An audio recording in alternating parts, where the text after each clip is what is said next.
Bonjour à tous et bienvenue sur ce webinaire dédié au content marketing, donc intitulé Comment optimiser sa stratégie de contenu avec l'IA. Donc je suis Sandrine Jacot et je suis conseillère numérique à la Chambre de commerce et d'industrie de Lyon depuis le mois d'octobre. Je possède 20 ans d'expérience dans le domaine du marketing, plus spécifiquement dans le marketing digital. J'ai travaillé, au sein de différentes entreprises privées avant de rejoindre la CCI. Et je vais essayer de vous partager mon expérience dans le domaine de la stratégie de contenu et l'utilisation de l'IA. Donc on espère que ce webinaire vous sera utile et que vous pourrez passer, à l'action dès la fin de l'événement.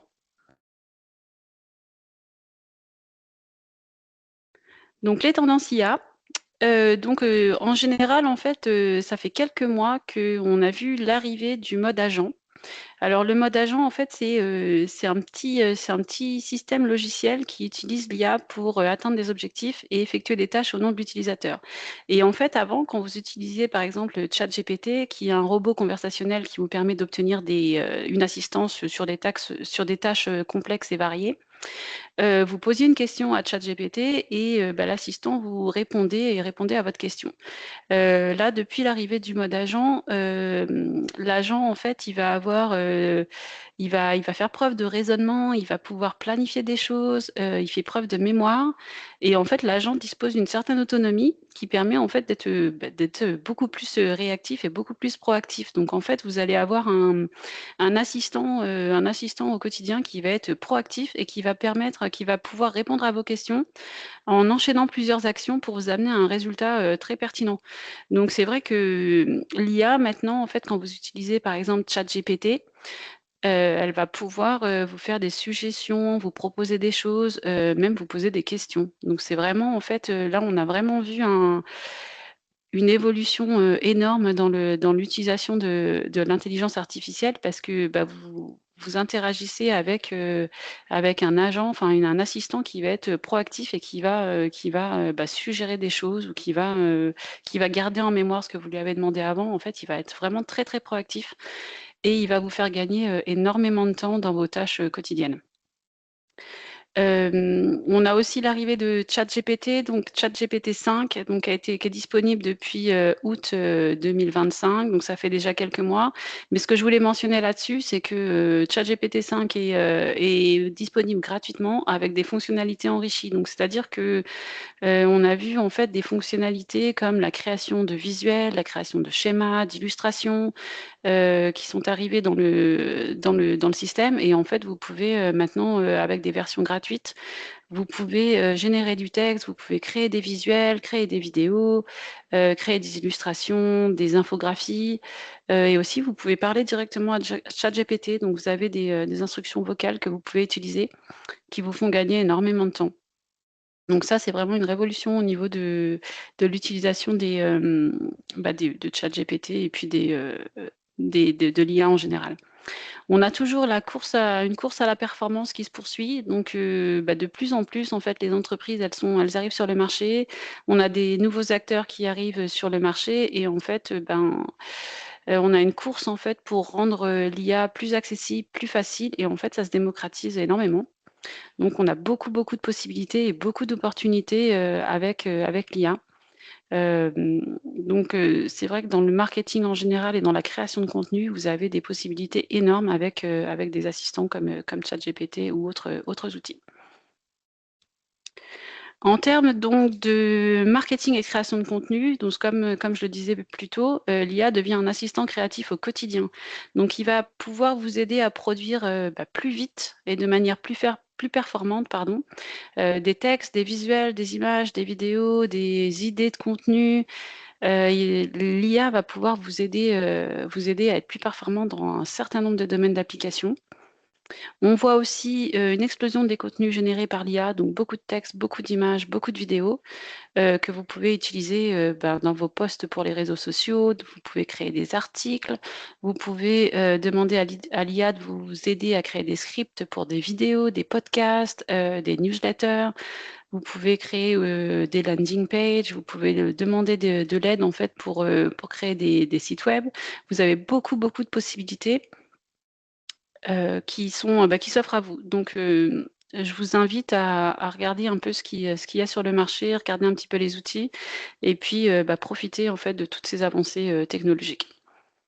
L'IA est devenue multimodale, donc c'est-à-dire que, avec un seul outil, vous pouvez créer des textes, vous pouvez créer des images, vous pouvez travailler de la vidéo, de l'audio, donc vous avez plus besoin de beaucoup d'outils pour, réaliser les tâches que vous avez à faire. On a aussi une tendance à l'hyper-personnalisation des contenus. On voit donc avec l'IA et puis en général que les messages sont hyper personnalisés par rapport aux cibles. On a vraiment des grosses différences au niveau des formats, au niveau du contenu, au niveau du ton. Donc c'est vrai que maintenant si vous voulez réussir vos campagnes, il faut que vous soyez, hyper personnalisé et votre message doit être hyper adapté à vos cibles. Et donc l'IA peut vous aider en fait dans toutes ces tâches. On a une automatisation du marketing de contenu, donc on a beaucoup de contenus qui sont générés, automatiquement. On a aussi, voilà, vous pouvez planifier, vous pouvez, faire des déclinaisons multicanales, c'est-à-dire que votre contenu va pouvoir être décliné pour différents canaux, différents supports. Donc vous allez pouvoir décliner par exemple votre contenu que vous avez sur votre site web pour les réseaux sociaux, vous allez pouvoir créer des blogs, vous allez pouvoir, créer des fiches, des démonstrations par rapport à grâce à un type de contenu et vous allez pouvoir optimiser en fait, sur tous les canaux. On a aussi une montée en puissance de la vidéo IA, donc on a vraiment des formats, courts, de plus en plus donc sur les réseaux sociaux, sur les sites web, donc ces vidéos, peuvent être générées par l'IA. Donc vous avez beaucoup de vidéos courtes, vous avez des avatars, vous avez des sous-titres, et l'IA peut vous aider à adapter vos vidéos et vos contenus sur les différents, réseaux sociaux. On a aussi, une tendance à avoir un référencement, un SEO et une visibilité qui sont pilotés par l'IA. Donc c'est vrai que l'IA maintenant joue un rôle, très important dans la visibilité de votre site, par exemple. Et l'IA peut vous aider à choisir les sujets, les thèmes, les mots-clés, les titres pour vos contenus afin que vous soyez plus visible et que vous sortiez du lot, en fait, que vous soyez plus visible au niveau des moteurs de recherche. Donc ça, c'est une opportunité à saisir parce que c'est vrai que le SEO, c'est un travail de longue haleine, on prend beaucoup de temps et l'IA va vous permettre d'être, beaucoup plus performant et de gagner beaucoup de temps. Donc ça, c'est super intéressant. Alors après, ce que je voulais dire aussi, c'est que, l'authenticité et la valeur ajoutée deviennent essentielles parce que, avec, toutes ces avancées technologiques, on a beaucoup de contenus qui sont générés, par l'IA. On a beaucoup de contenus génériques qui sont, publiés et du coup, on se perd un peu dans ce flot de contenu et il est important de dire que l'humain et l'expertise restent quand même essentiels et c'est le cœur de votre stratégie de contenu. Donc, gardez bien en tête que, l'IA va être un outil qui va vous aider, mais c'est pas une baguette magique et il faut vraiment que vous gardiez en tête que, l'humain est essentiel, l'expertise est essentielle et qu'il faut que vous produisiez de la valeur ajoutée, pour vos clients et vos utilisateurs. Donc l'IA ne remplace pas le marketing, elle l'augmente, donc ça va vous faire gagner du temps. Vous allez, gagner beaucoup de temps et avoir une créativité, amplifiée, donc vous allez avoir beaucoup d'idées, ça va vous permettre de générer beaucoup d'idées, mais la stratégie reste humaine et c'est vous qui pilotez, l'IA plutôt que le contraire.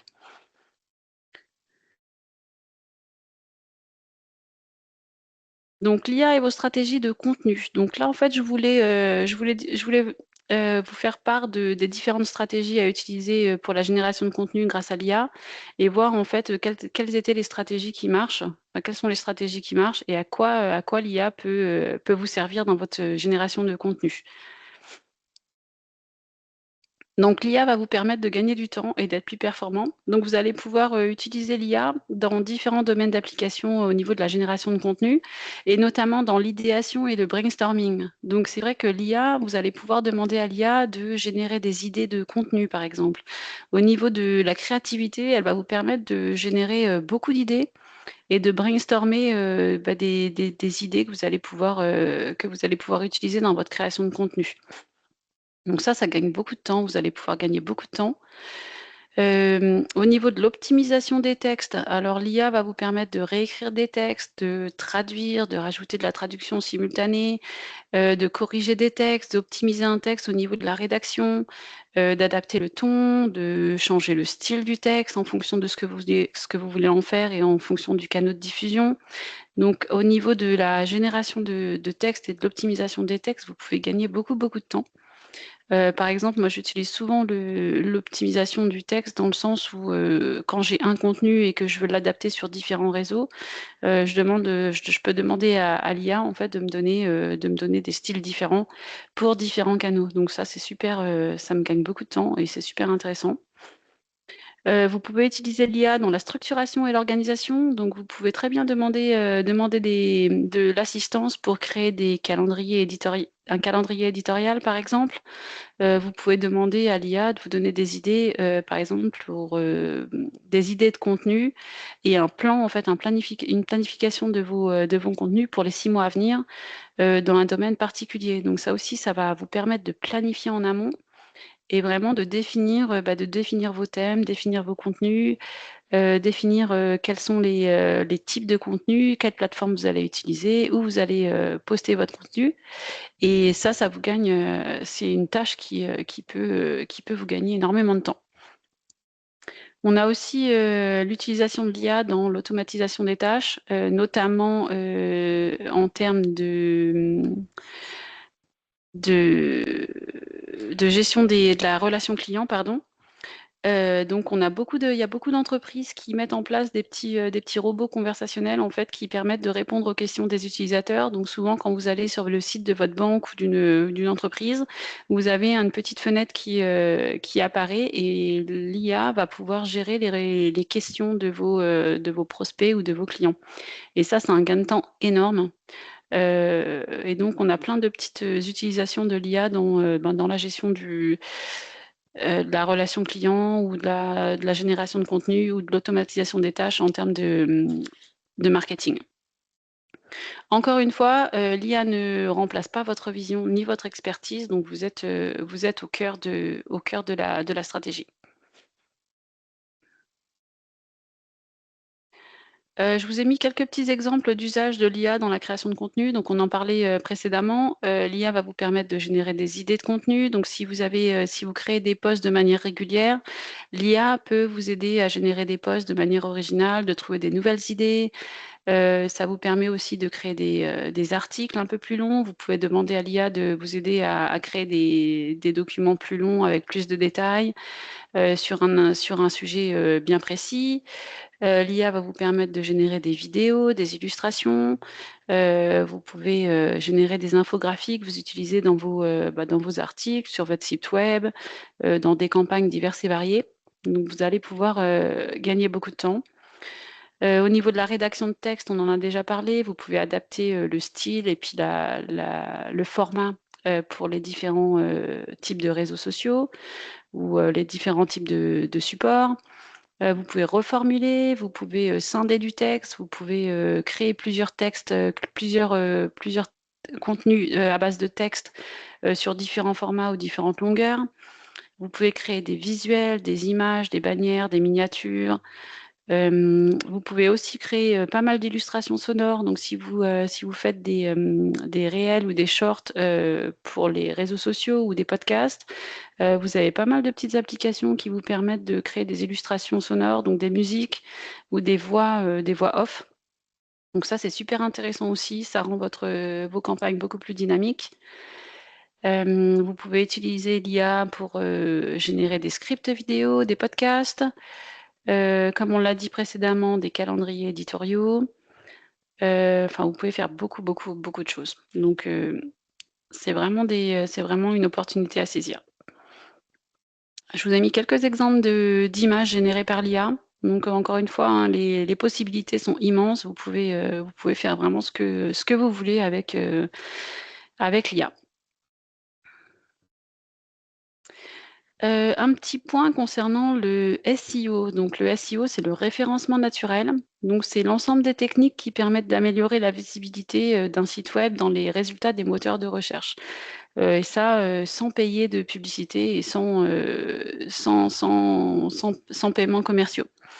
Donc en fait, l'IA, ça va être un levier pour votre SEO. Ça va vous permettre d'apparaître plus haut dans les résultats des moteurs de recherche puisque avec l'IA, si vous utilisez l'IA pour créer, du contenu, vous allez pouvoir, créer différents types de contenus. Vous allez pouvoir, avoir différents leviers qui vont vous permettre de rendre votre utilisateur, satisfait. Donc en fait, l'essentiel, c'est de créer du contenu en ajoutant de la valeur ajoutée. Donc pensez toujours quand vous créez du contenu avec l'IA, pensez toujours à votre expérience client et votre expérience utilisateur. Donc pensez bien quand vous créez des contenus avec l'IA, à ajouter de la valeur ajoutée, à produire du contenu qui va répondre aux besoins de votre utilisateur. Ça sert à rien de générer, 15 articles que vous allez mettre sur votre site web, qui vont finalement pas apporter bien grand-chose. Donc, évitez surtout la surutilisation de l'IA dans la génération de contenu et évitez aussi, le copier-coller automatique finalement qui peut vous faire perdre de la performance au niveau du référencement naturel et qui peut être pénalisé par les algorithmes de Google ou autres, moteurs de recherche. Donc encore une fois, le contenu doit toujours viser la satisfaction de l'utilisateur. Vous devez être, utile, clair et pertinent et surtout, répondre aux besoins de votre cible. Donc ne copiez pas ni coller, le contenu IA sans relecture. Apportez toujours une différenciation. Pensez bien, gardez bien votre utilisateur au cœur de votre stratégie. Donc aujourd'hui, on ne trompe plus Google avec, la quantité, il faut privilégier vraiment la qualité. La qualité de contenu unique et à forte valeur ajoutée.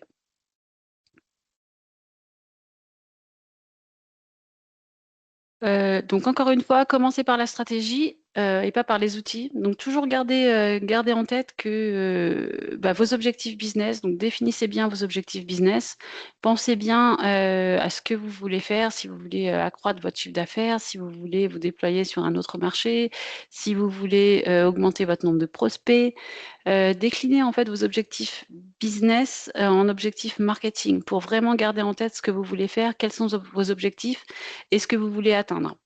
Donc ça, c'est super, super important. C'est un travail à faire en amont et toujours garder ça en tête a afin de définir une stratégie claire et savoir en fait où vous allez garder votre feuille de route. Au niveau des cibles, toujours garder en tête, qui est votre cible. Bien faire un travail sur les cibles pour savoir quels sont les besoins, quelles sont leurs attentes, à quels besoins vous allez répondre, en fait. Quels sont leurs problèmes et à quels besoins vous allez répondre. Hem, Étudiez bien vos cibles en termes d'habitude de consommation. Quelles sont leurs consommations de contenu? Donc sur quel réseau, sur quelle plateforme en fait ils consomment du contenu? Est-ce que votre cible en fait va plus, aller chercher de l'information sur votre site web? Est-ce qu'ils vont plus, fréquenter les réseaux sociaux? Est-ce que ça va être, est-ce qu'ils vont plus, chercher de l'information par le biais de livres blancs ou de démonstrations? Donc tout ça, en fait, c'est des choses à définir en amont et puis à rechercher en amont afin de bien définir votre stratégie, bien définir votre message, bien définir vos cibles et de là va découler, quel type de contenu vous allez générer, quel type de contenu vous allez produire et sur quels canaux, vous allez diffuser vos contenus et ça, c'est vraiment l'essentiel et il faut vraiment garder cette stratégie, en tête dans tout votre processus de génération de contenu. Et l'IA vient bien après, en fait. L'IA peut vous aider dans tout ça, hein, l'IA peut vous aider au niveau opérationnel, mais elle peut aussi vous aider au niveau stratégique. Mais surtout, gardez bien en tête que vous pilotez votre stratégie, vous définissez vos objectifs, vous définissez bien vos cibles et de là, en fait, votre stratégie va rouler, en fait. Et à partir de là, une fois que vous avez fait ça, vous pouvez utiliser l'IA et bien, demander de l'aide à l'IA pour avancer. Donc comme je vous disais, l'IA en fait peut vous aider au niveau, opérationnel, donc c'est tout ce qu'on a vu, rédaction de contenu, optimisation, de campagne, création de calendriers éditoriaux, création de campagnes publicitaires, génération de visuels. Mais elle peut aussi vous aider, dans la définition de votre stratégie. Vous pouvez très bien demander à l'IA de vous aider à définir, par exemple, vos cibles ou vos personas marketing. Une fois que vous avez défini votre stratégie, vous pouvez demander à l'IA de vous aider à définir votre proposition de valeur, donc ce qui vous différencie, clairement de vos concurrents. Vous pouvez, demander à l'IA de, vous aider à définir, votre place concurrentielle, donc étudier vos concurrents et voir, quels sont vos avantages, compétitifs par rapport à vos concurrents, par exemple. Donc, l'IA peut vous aider à tout niveau, donc au niveau, stratégique, opérationnel et également au niveau de l'analyse. Donc une fois que vous avez lancé vos campagnes, une fois que vous avez déjà, avancé dans votre stratégie, vous pouvez demander à l'IA de vous aider à analyser les résultats, de regarder l'analyse des campagnes et puis d'analyser votre performance, afin de mettre en place des actions correctives si besoin. Donc gardez bien ça en tête, donc l'IA peut vous aider dans beaucoup, beaucoup, beaucoup de domaines. Au niveau des outils, peut-être Christophe, est-ce qu'il y a des questions? Est-ce que vous avez des questions avant qu'on passe aux outils? Alors, il y a des questions, mais j'y ai déjà répondu dans le chat, Sandrine, donc tu peux passer à la suite. D'accord, merci. Merci beaucoup Christophe. Donc j'en étais aux outils. Donc pour les outils, je voulais vous donner quelques outils, utiles. Après, il y en a beaucoup il y a beaucoup d'outils sur le marché, donc je peux pas vous faire un état des lieux, pertinent de tous les outils qui existent, mais je voulais vous donner quelques petites pistes à, à évaluer. Donc en fait, ça c'est une petite illustration de tous les outils qui existent à l'heure actuelle, et je pense qu'encore ils y sont pas tous. Donc vous avez, de nombreux acteurs qui sont arrivés sur le marché, vous avez beaucoup d'outils qui sont disponibles, dans différents domaines. Donc vous avez des outils qui sont spécialisés, vous avez des outils qui sont plus généralistes. Après vous avez d'outils. Hem qu'il faut étudier. Donc en fait, moi, ce que je vous conseille clairement de commencer par un outil plus généraliste, un outil, généraliste et polyvalent afin de tester, de voir comment ça marche et de définir après vos besoins plus spécifiques. Donc, ce qu'on disait, précédemment, c'est que les outils sont multimodales. Du coup, avec un outil, vous pouvez faire beaucoup de choses. Vous pouvez générer du contenu, vous pouvez, travailler sur votre stratégie. Vous avez différents formats que vous pouvez ressortir, soit du texte, soit des illustrations, soit de la vidéo, du son. Donc c'est vrai que je vous conseille dans un premier temps d'utiliser des outils généralistes et de voir en fait, comment vous pouvez les utiliser, voir quelles sont leurs limites et ensuite de choisir un outil un peu plus spécifique en fonction de votre besoin. Donc en termes d'outils, généralistes polyvalents, je vous ai mis les plus connus. Donc le leader, bon, c'est ChatGPT, de OpenAI. Donc celui-là, c'est vraiment un des leaders. Mais vous avez aussi, selon vos besoins, puis selon, vos choix, en fait, vous pouvez utiliser également, Gemini, qui est l'outil de Google. Vous avez aussi, Copilot de Microsoft.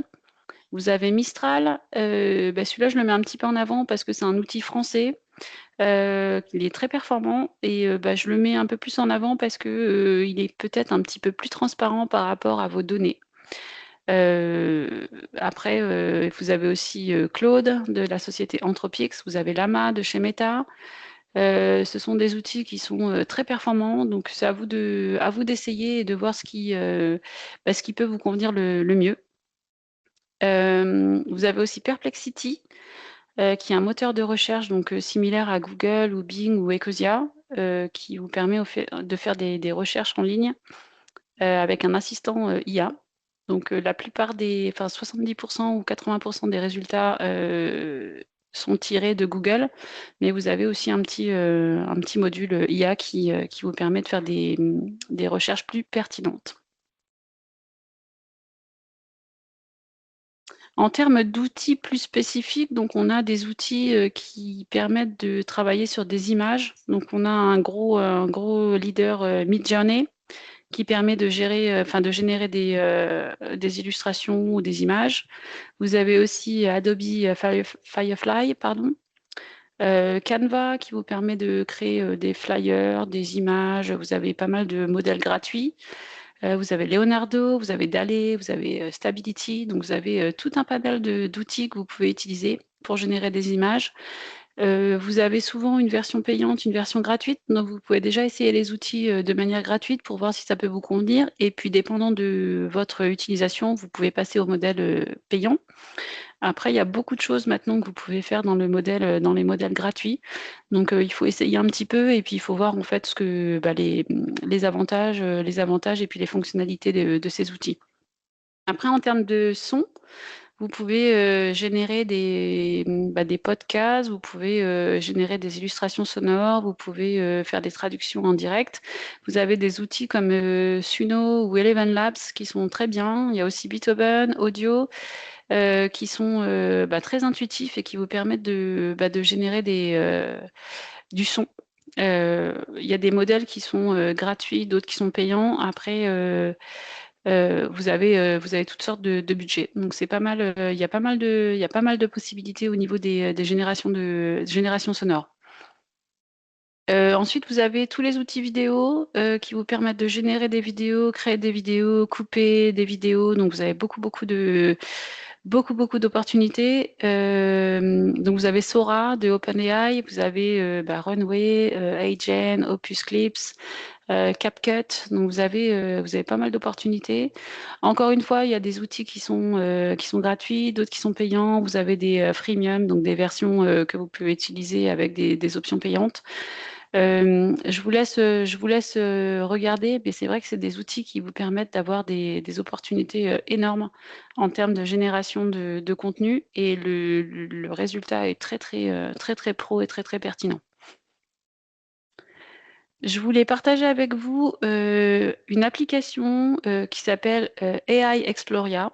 Que vous pouvez utiliser. C'est un outil qui vous permet de trouver des outils IA par catégorie de besoins et qui vous donne les détails de ces outils. C'est comme un comparateur d'outils IA. Donc, c'est vrai que c'est pas mal parce que quand vous connaissez pas trop les outils, ça vous permet d'avoir un petit état des lieux des fonctionnalités principales, des avantages, des inconvénients. Vous avez aussi des avis et des recommandations d'autres utilisateurs. Ça vous permet aussi de savoir si c'est des outils qui sont gratuits ou payants ou en freemium. Et des fois, c'est vrai que moi, ça m'est arrivé de télécharger des outils en me disant que ça correspondait à mes besoins, et puis en fait pas du tout, et j'ai perdu un peu de temps. Et avec avec cette application, ça vous permet d'avoir une vision des outils à utiliser. Et je trouve que c'est pas mal, ça vous donne pas mal d'informations, notamment avec l'arrivée de nouveaux outils chaque jour. Du coup, ça vous permet de faire une petite sélection en amont. Alors moi, je voulais aussi vous discuter les règles d'or du prompt. Donc, qu'est-ce qu'un prompt? Un prompt, c'est une instruction rédigée en langage naturel par un humain dans une interface homme-machine transmise à une IA générative pour interagir avec elle afin d'obtenir une réponse. Alors, en gros, le prompt, c'est l'ordre ou c'est les instructions que vous allez donner à l'IA pour pour l'aider en fait à répondre à votre besoin. Donc, c'est vraiment les instructions que vous donnez à l'IA pour obtenir une réponse. Et c'est vraiment le cœur le cœur de la machine parce que vraiment, plus vous donnez de détails et plus vous donnez de contexte à l'IA et plus vous allez obtenir une réponse pertinente. Donc c'est vrai que le prompt, la structure du prompt et puis comment vous allez construire votre prompt est vraiment déterminant dans le résultat que vous allez obtenir. Du coup, je voulais passer un petit peu de temps là-dessus pour vous donner un peu des conseils et puis pour vous donner un petit guide pour construire votre prompt de manière efficace pour avoir une réponse qui correspond à vos besoins.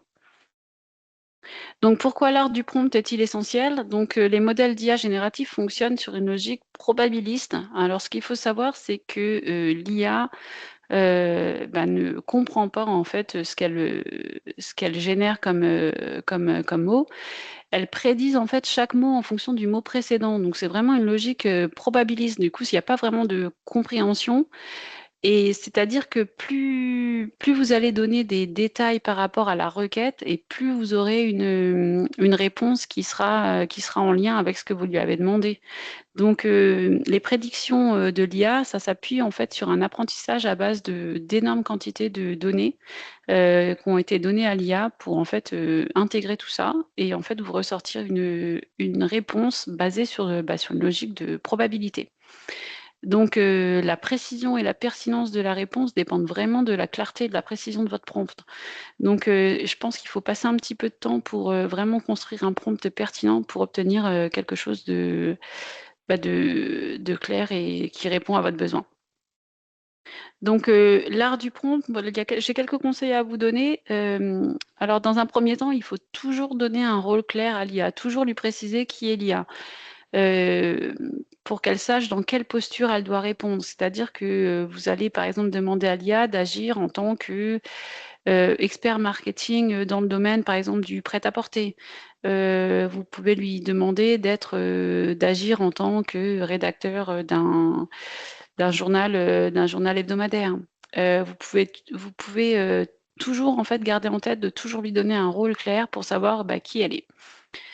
Définir précisément vos objectifs, donc vraiment indiquer clairement ce que vous voulez obtenir. Qu'est-ce que vous voulez faire, qu'est-ce que vous voulez obtenir? Ça, c'est vraiment important. Toujours lui fournir un contexte, donc donnez-lui des informations en termes de qui vous êtes, quelle est votre cible, qu'est-ce que vous voulez faire. Par exemple, est-ce que vous voulez générer du contenu pour un post sur Instagram pour la génération Z, par exemple. Toujours lui donner une compréhension du contexte, donc la cible, le canal de diffusion. N'hésitez pas à donner des contraintes. Alors, ça peut être des contraintes institutionnelles, juridiques, éditoriales, ça peut être au niveau des thèmes à aborder, ça peut être au niveau de la longueur, ça peut être beaucoup de choses. Toujours préciser le public cible pour savoir comment elle va s'adresser, comment elle va adresser le contenu et comment elle va générer son contenu. Donnez-lui des indications en termes de ton et de style. Donc, ça peut être un style professionnel, ça peut être un ton humoristique. Toujours lui préciser quel style et quel ton vous attendez. Donner des contraintes claires, donc n'hésitez pas à donner vos contraintes parce que ça améliore justement la créativité, ça ne la limite pas. Vous pouvez également fournir un exemple. Donc, si vous avez déjà des exemples de textes ou de publicités ou de campagnes que vous avez réalisées précédemment et que vous aimez bien, vous pouvez lui fournir un exemple afin qu'elle réitère le même style, le même type de contenu que vous aviez fait dans le passé. S'il y a des choses que vous aimez bien en ligne, vous pouvez aussi envoyer un lien ou lui donner un exemple qui va lui permettre de copier plus ou moins le style que vous aimez. Et finalement, demandez explicitement un format de sortie. Donc, demandez à l'IA de vous générer, par exemple, un tableau, une liste avec des tirets. Si vous voulez un article, n'hésitez pas à lui dire, je veux un article de trois paragraphes, par exemple. Donnez un maximum de détails et de contexte à votre IA afin d'obtenir un résultat optimisé. Donc là, je vous ai partagé une structure de prompt. Alors ça, c'est une structure que j'utilise personnellement. Dans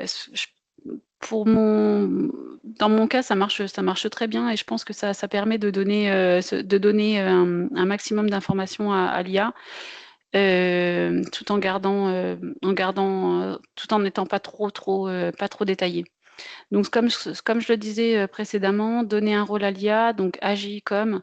Donc là, vous pouvez lui dire d'agir, donnez-lui un rôle, donnez-lui un peu de contexte, Au niveau de la tâche et de l'action, donc toujours donner en fait, l'action, ça va être le déclencheur. Donc, donner une commande ou une instruction qui inclut un verbe fort. Par exemple, analyser, résumer, comparer, synthétiser, critiquer, reformuler.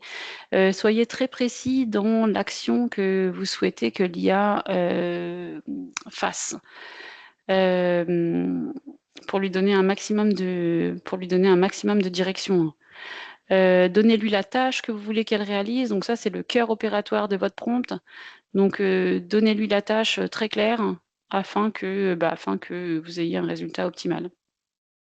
Après, on en a parlé aussi au niveau des contraintes et du format. N'hésitez pas à lui donner des contraintes en termes de style, de ton, de format, de longueur, afin d'obtenir quelque chose qui répond à votre besoin.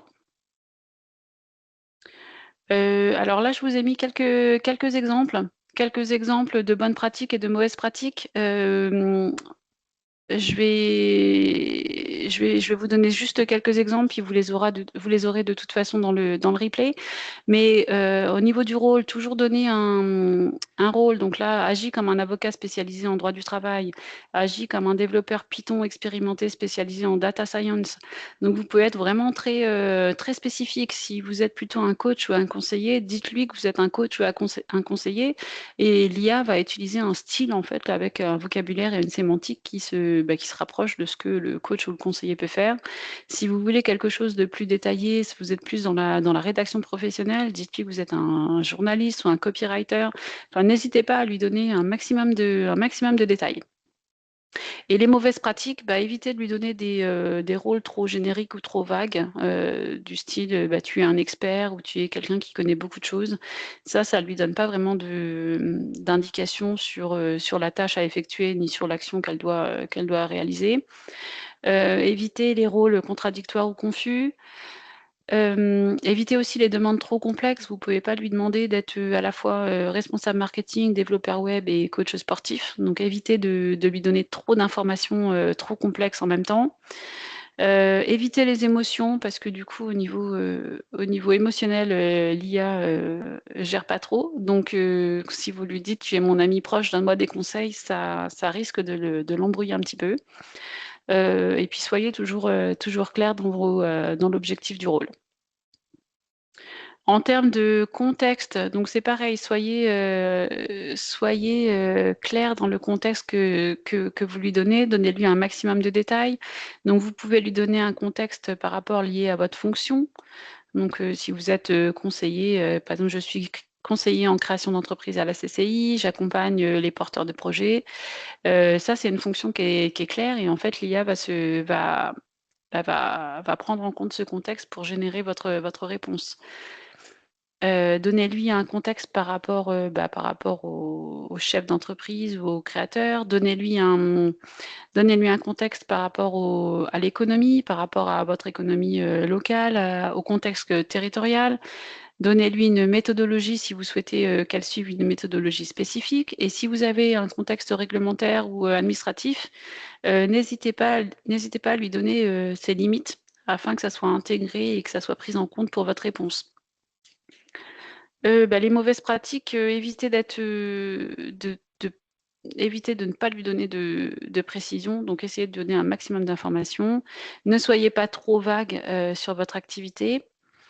Les références doivent être claires et non implicites. Encore une fois, donnez-lui du contexte qu'elle va utiliser. Si c'est hors sujet, en fait, ça va plus l'embrouiller que l'aider. Et éviter d'être incohérent dans le contexte. Au niveau de la tâche et des actions, donc c'est les deux cœurs de votre prompt. Donc l'action, c'est l'élément déclencheur et donc soyez vraiment très clair dans ce que vous voulez, dans ce que vous attendez. Si vous attendez une analyse, si vous attendez quelque chose de synthétique. Donc, utiliser des verbes forts, comme on a dit, donc analyser, structurer, synthétiser, comparer, reformuler, identifier, illustrer, classer. Donc là, vous avez de nombreuses possibilités et éviter d'être trop vague ou d'être trop vague ou pas clair dans votre instruction. Au niveau du format, comme on l'a dit, ajouter des contraintes, hein, des contraintes et des contraintes de format ou de ton ou d'ajouter des contraintes, en fait, ça va justement l'aider plutôt que de la limiter. Donc, n'hésitez pas à lui donner toutes les contraintes et le format de sortie que vous attendez. Donc, si vous attendez un tableau, dites-lui bien que vous voulez un tableau. Vous pouvez lui dire que c'est un tableau en 3 colonnes avec 5 lignes. Enfin, vous pouvez donner un détail, beaucoup de détails. Donc comme je le disais, ça c'est je vous ai partagé le modèle que j'utilise. Après, il y a beaucoup d'autres modèles qui sont disponibles. Donc vous avez ce qu'on appelle les prompt framework. Donc c'est une approche structurée. En fait c'est une méthodologie, des méthodologies qui incluent aussi un exemple de prompt avec des ensembles de règles à respecter pour construire votre prompt. Et vous en avez pas mal, vous en avez des dizaines que vous pouvez retrouver en ligne. J'ai juste choisi d'en partager trois avec vous pour vous donner un exemple. Mais en fait, si vous travaillez dans une industrie spécifique ou que vous avez une tâche spécifique à réaliser au quotidien, vous pouvez trouver des prompts qui sont peut-être plus appropriés. Donc, par exemple, là, je vous ai mis la méthode Create qui inclut une structure qui vous permet de donner des détails stratégiques par rapport à ce que vous voulez faire et une morale, on va dire, à l'IA. Ça vous permet d'éviter le style robotique. Et puis, ça c'est utilisé, par exemple, dans des rôles où vous avez beaucoup de contenu complexe à générer. Par exemple, si vous faites des discours, si vous devez répondre à un client mécontent. Donc, c'est vraiment quelque chose, en fait, enfin, un prompt que vous utilisez dans le domaine de la communication. Donc, les différentes étapes de la structure sont le contexte, le rôle, l'enjeu, l'action, le temps et l'exemple. Et là, ça vous permet d'obtenir des réponses dans le domaine de la communication. La méthode RTF, donc ça c'est une méthode qui est très simple, c'est la plus simple et la plus rapide, et c'est vraiment, ça pose les bases des indispensables. Donc là, vous définissez le rôle, la tâche, le format, et là, vous l'utilisez par exemple pour générer des emails simples, des comptes rendus, des choses comme ça, où il n'y a pas vraiment besoin de réflexion poussée. Mais vous allez à l'essentiel. Donc vraiment le rôle, la tâche, le format. Vous avez également la méthode ROD. Donc ça, c'est la méthode, on dit de l'auditeur. Donc ça permet en fait d'avoir, donc vous avez le rôle, l'objectif, les détails, vous donnez des exemples et vous avez le sens check. Donc c'est une composante qui permet de spécifier le ton, le registre de l'ordre, la complexité ou l'attitude dans dans la sortie, en fait, dans la réponse. Et en fait, enfin, ça oblige l'IA à faire une auto-évaluation de sa réponse avant de la livrer. Donc, c'est vrai que c'est une méthode qu'on peut utiliser dans les domaines assez spécifiques où il faut être très rigoureux. Donc, quand vous avez des tableaux, des calculs, des choses au niveau de la finance, analyse concurrentielle, analyse de budget, c'est une méthode en fait qui vous permet qui permet à l'IA de s'auto-évaluer avant de vous donner la réponse. Quelques conseils pour aller plus loin. Donc, vous pouvez aussi, une fois que vous avez fait tout ça, vous pouvez demander à l'IA si le prompt est complet ou s'il manque des informations. Donc, si vous pouvez en fait lui demander s'il lui manque des informations. Et ainsi, elle va vous demander les informations dont elle a besoin pour générer une réponse optimale. Vous pouvez également demander des variantes, donc si pour pouvoir comparer différentes réponses. Donc n'hésitez pas à demander plusieurs variantes, ce qui va vous permettre de choisir la réponse la plus appropriée. Et vous pouvez encore aller plus loin et demander à l'IA de vous écrire le prompt le plus adapté. Donc vous pouvez lui demander de générer le prompt qui va être le plus adapté à répondre à votre besoin. Donc ça, c'est vraiment intéressant parce que ça lui permet de vous demander en amont toutes les données dont elle a besoin pour répondre. Et là, dans ces cas-là, c'est vrai que vous obtenez une réponse très, très pertinente. Est-ce qu'on a des questions, Christophe? Avant que je passe aux limites, ça va être ma Non, tu dernière. peux passer à la suite. J'ai pas Ouais, d'autres questions. parce qu'on est limite au niveau temps, du coup, je vais passer assez vite. Donc en termes de limites, moi, je voulais juste vous mentionner que vous n'êtes pas propriétaire du contenu généré par l'IA. Donc si vous copiez et que vous collez votre contenu dans votre matériel, dans votre site web ou sur les réseaux, bah, vous n'êtes pas propriétaire du contenu, donc ça peut poser des problèmes. Après, bon, il y a encore un flou, on va dire, à ce niveau-là, mais il faut quand même garder ça en tête. La maîtrise du prompt est essentielle pour générer du contenu de qualité, donc il faut s'entraîner un petit peu, mais je pense qu'au bout une fois que vous êtes entraîné un petit peu et puis que vous avez testé différentes techniques, ça vous permet d'obtenir des résultats qui répondent à vos besoins. On en a parlé, les limites de connaissances avec les outils. Donc, il y a beaucoup, beaucoup d'outils qui proposent beaucoup de choses. Je pense qu'il faut faire une petite recherche avant et puis on ne peut pas connaître tout sur tous les outils. Donc, essayez de faire une petite recherche avant et puis de choisir un outil qui est approprié à votre besoin. Toujours contrôler, réviser le contenu. Donc, ne jamais copier-coller directement le contenu généré par l'IA. Il peut y avoir des erreurs, il peut y avoir des hallucinations. Il faut savoir que quand l'IA n'a pas de réponse, elle va générer une réponse. Donc, il y a quand même des risques de générer des contenus avec des erreurs. Donc, toujours réviser et toujours revoir le contenu qui est généré. Et attention aux informations personnelles et confidentielles. Je vous conseille de ne pas partager de données personnelles, confidentielles ou sensibles avec l'IA. Parce que du coup, les données sont stockées, on ne sait pas trop en fait où vont les données. Du coup, je vous conseille d'être prudent par rapport aux données que vous partagez avec l'IA. Les erreurs à éviter, bon, on l'a dit, vérification automatique, ne jamais copier-coller du contenu généré par l'IA, toujours vérifier le contenu à cause des erreurs possibles, des hallucinations. Gardez en tête que votre contenu doit être écrit pour les humains et pas pour les moteurs. Donc Google et les autres moteurs de recherche valorisent la pertinence et la valeur ajoutée. Donc n'utilisez pas les IA de manière démesurée. Pensez toujours à mettre votre client ou votre utilisateur au cœur de votre stratégie et pensez à toujours créer des contenus à forte valeur ajoutée pour vos utilisateurs. Ne vous limitez pas à la génération de texte uniquement. Donc, saisissez toutes les opportunités de créer des contenus variés comme des textes, des visuels, des vidéos, des infographies. Essayez de prendre toutes ces opportunités. Évitez les contenus dupliqués ou peu différenciants. Qui ne vont pas satisfaire votre utilisateur final et qui risquent de vous pénaliser au niveau du référencement naturel. Et puis, essayez éviter de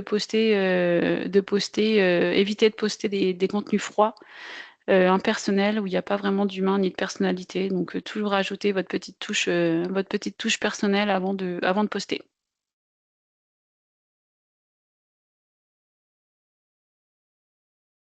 Alors, nous arrivons à la fin de la présentation. Donc, je vous remercie de votre attention. J'espère que ce webinaire vous a été utile. Je remets les coordonnées des interlocuteurs des différentes CCI si jamais vous avez besoin de joindre vos interlocuteurs du département. Donc, n'hésitez pas à les contacter en direct si vous avez des questions ou des besoins par rapport à des problématiques numériques. Je voulais aussi partager avec vous notre page LinkedIn. Donc, sur tout ce qui est, c'est une page de veille sur tout ce qui est veille numérique.